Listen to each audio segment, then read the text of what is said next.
Como vimos en el anterior vídeo, las clases sociales no aparecen sino bien desarrollada la sociedad neolítica, es decir, la sociedad sedentaria, y se da a partir de paulatinos cambios, no ajeno a conflictos y guerras, en la asimetría del poder entre las distintas líneas de descendencia.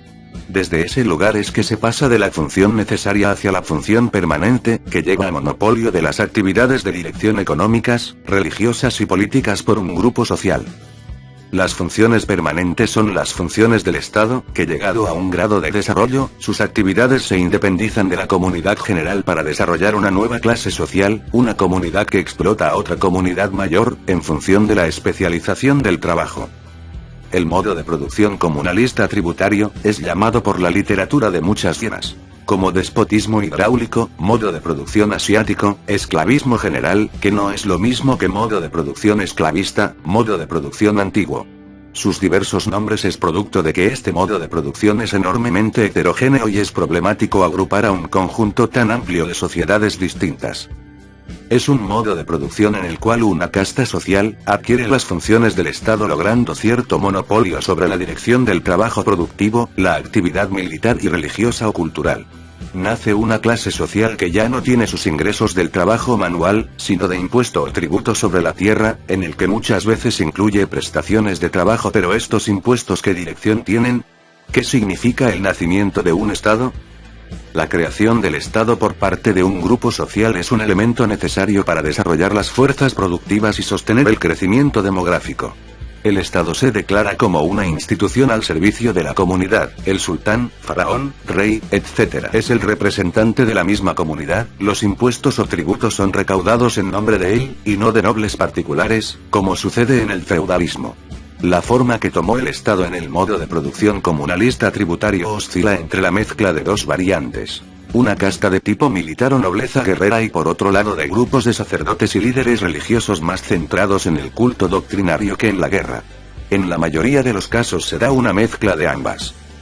Como hemos dicho, la expropiación de excedente de trabajo tiene como base el impuesto a la tierra o tributos, sea en pago de moneda, especias o prestaciones de trabajo, pero estos impuestos o tributo se retribuyen a la sociedad en forma de obras del Estado, por ejemplo. Esto en parte es cierto, es por eso que hablamos del triple carácter del impuesto o tributo. Una parte se dirige al desarrollo de las fuerzas productivas, obras de carácter comunitarias, por ejemplo, acueductos de riego, caminos, proveer de herramientas de trabajo, etc. El cobro de impuestos o tributo vuelve a la misma comunidad, por lo que no es posible tomar como explotación del trabajo. Otra parte tiene como eje la reproducción de las relaciones de producción, se construyen templos de cultos, se organizan ceremonias, fiestas, se transmiten mitos y también se invierte en armas, ejércitos, cárceles. Puesto que la sociedad es de clase, que es una relación de poder fuertemente asimétrica, tanto la producción de ideas como la violencia son administradas en beneficio de la nobleza estatal. Es hasta el día de hoy una discusión cuánto es que acepta consciente o inconsciente la clase subalterna a este tipo de cuestión. Por ejemplo, hechos relativo a la guerra pueden ser necesarios, mientras tanto diremos que esta parte del impuesto o tributo, si es efectivamente, en su mayor parte, explotación del trabajo. La última parte que diremos resulta muy visible, en cuanto que es explotación del trabajo, pues se dirige al consumo de bienes y servicios de la nobleza estatal que excede por mucho a su función.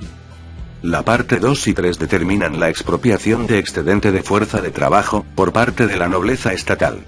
Recordemos que la cantidad de recursos está determinada por la cantidad disponible de los mismos, más la distorsión que se genera del poder, con base al excedente de trabajo, pero también por el desarrollo de la lucha de clase, en vistas a las diferenciaciones sociales e intereses contrapuesto, que tiende a acelerarse con el nacimiento de la misma clase social.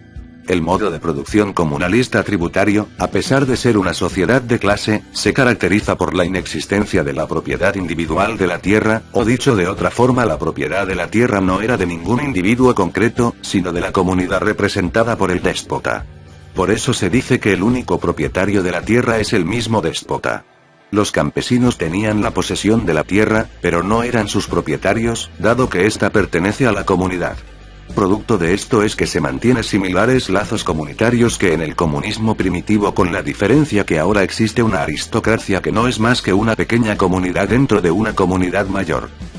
Marx denomina esclavismo general a este sistema, y lo distingue del modo de producción esclavista grecorromano, ya que no se basa primordialmente en sujetos sin ningún derecho, ni se venden ni se compran personas en el mercado, y mucho menos son esclavos de particulares, exceptuando en la esclavitud doméstica, sino que dicha comunidad está sujeta a las decisiones del déspota, es el quien decide sobre la posesión o confiscación de tierras, sobre las necesidades de prestaciones de trabajo, sobre quienes son miembros de la comunidad, en otras palabras todos son esclavos del déspota, que es a la vez el Estado.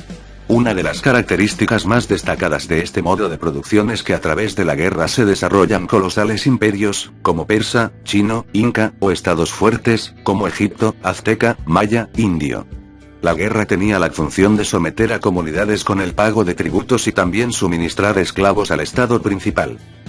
Aunque en estas civilizaciones la relación de producción esclavista no constituye el eje dominante, el suministro de esclavos se hizo cada vez más necesario, ya que resolvía un problema importante, la resistencia del campesino, el comerciante y artesano a las prestaciones del trabajo temporario, la disputa principal de la lucha de clase junto al pago de impuestos o tributos. Los esclavos eran miembros que no pertenecían a la comunidad, era propiedad del rey, salvo los domésticos, y se los suministraba en los trabajos más duros a una paga mínima, inferior a la de un ciudadano, los que los hacía económicamente más rentables. Los esclavos fueron empleados, por ejemplo, en la construcción de grandes obras arquitectónicas o en la minería, aunque también fueron habituales en la agricultura o como sirvientes del rey y de la nobleza.